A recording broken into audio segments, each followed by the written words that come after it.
Sarah. I'm the founder of Yull Shoes. So I founded it 5 years ago in my first year at university. And now we're exporting pretty much around the globe to small independents and also selling online. So I'm just going to tell you a bit about us and how we're doing that. So the price, first of all, I'm going to talk about the pricing for different markets and currencies. So I think pricing for different markets, the most important thing is to price it to the market.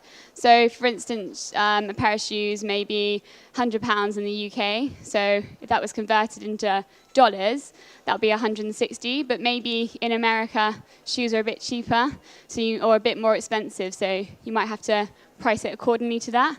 So always sort of think about like the market as a whole rather than how much it is converted.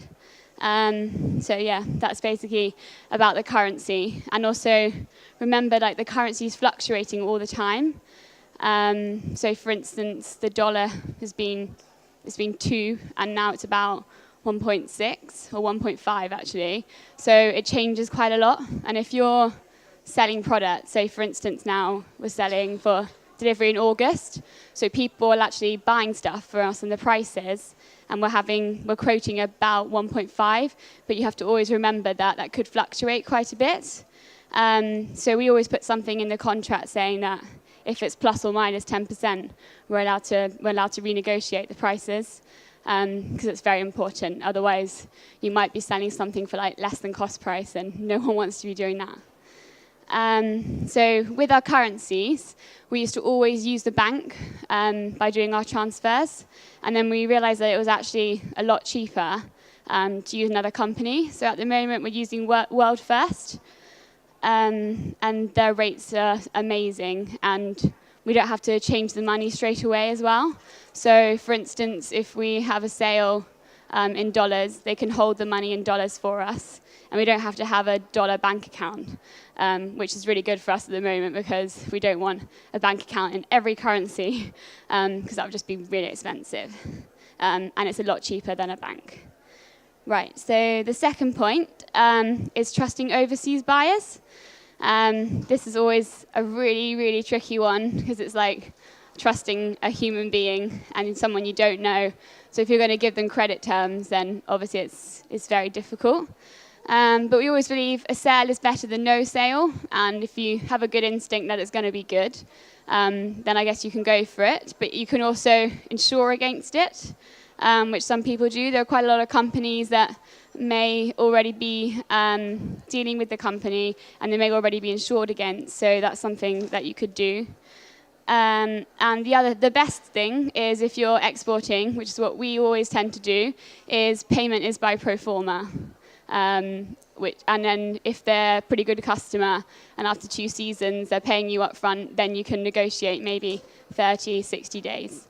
But I always say payment by pro forma. And I've got a friend who runs a company, and his policy is payment by pro forma.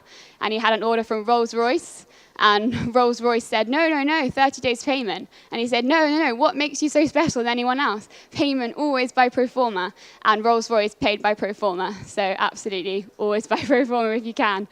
And the other thing is trusting overseas buyers.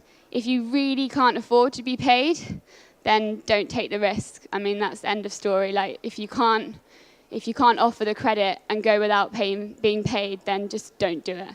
That's my advice. And then the other thing is make sure you're always on top of invoicing. I have a massive board with like all outstanding debts. I'm just like constantly chasing it up all the time. Like I say to people, like 2% of my job is designing shoes, 20% is marketing, and the rest is like chasing deliveries, chasing payment. Like, you just have to be on top of it. It's just one of those things. Right, so the next thing I'm going to talk about is payment and shipping terms. So people always get really confused by shipping terms, but really it's absolutely dead easy. I was quite fortunate because for a year I worked purely in shipping, importing and exporting raw materials for the cosmetic industry. So I just sort of knew quite a lot about it. I knew what like SIF meant, DDP, import duties, but I just got this chart here. Yeah, so that's basically all the shipping terms. So if you get confused by any of it, like that's pretty much what it is. And it shows you, like, as the seller, what you're responsible for, and as the buyer, what you're responsible for. And that's pretty much it, to be honest. That's sort of dead simple. The first thing is loading onto the truck. So say your goods are here, they're being made at the factory, and so they go from the factory, and then they're loaded onto a truck. And then they have the customs declaration of the goods. And then you need to carriage like to the port. So say you were buying stuff from China. Say it was Guangzhou and the port was Hong Kong. So they would be responsible to getting it to the port in Guangzhou. And then unloading, we've done that one. Oh no, unloading of the truck to the port of the export. So that's something there. So that's, again, the truck to the export. And then the loading charges onto the ship. What's the next one? Carriage to the port of import. So that would be the carriage to the port that it's going to. And then the unloading charges. And then loading onto the truck at the port. And then that would be you, or that would be your warehouse. And then the insurance is really important to remember as well. So that's the insurance part there. And then that's the clearing of the customs. So that's you'd be responsible for it unless it was DDP. And then that's the import tax, who's responsible for it. So like in the simplest forms, if you order something DDP, that is delivered from the factory directly to you. And then that's pretty much everything else in amongst that. And X Works is just at the factory, and you have to deal with all of that. And like that's the process. Is it?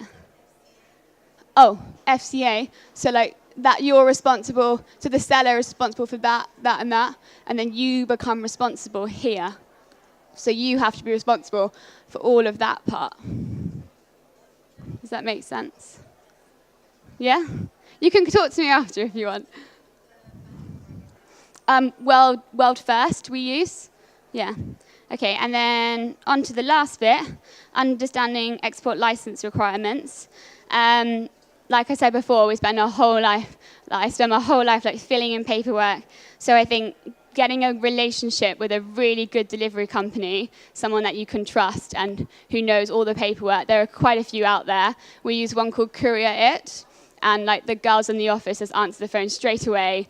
They're amazing. Like I don't know some stuff like how many pro forma invoices I need, and she just tells you straight away you need 3. You need 3 signed copies, and it's all done. Because there's so much paperwork. And the other thing that they can help with is like certain products in the fashion industry. Like if you're selling to America, for instance, you always have to say where it's made. Whereas a UK market, you don't have to put where it's made. So a really good delivery company can explain all the laws about that as well to you. So I think getting a really good delivery company, someone who's someone you can trust, someone who's really efficient, is definitely the way forward. Another thing about the US market is that they need to know like every component that it's made of. So for instance, a pair of shoes, our uppers may be leather, but our sole may be resin, and we need to tell them like every little thing on the detail, that the soles are resin, the uppers are leather, so you need to have all of that as well.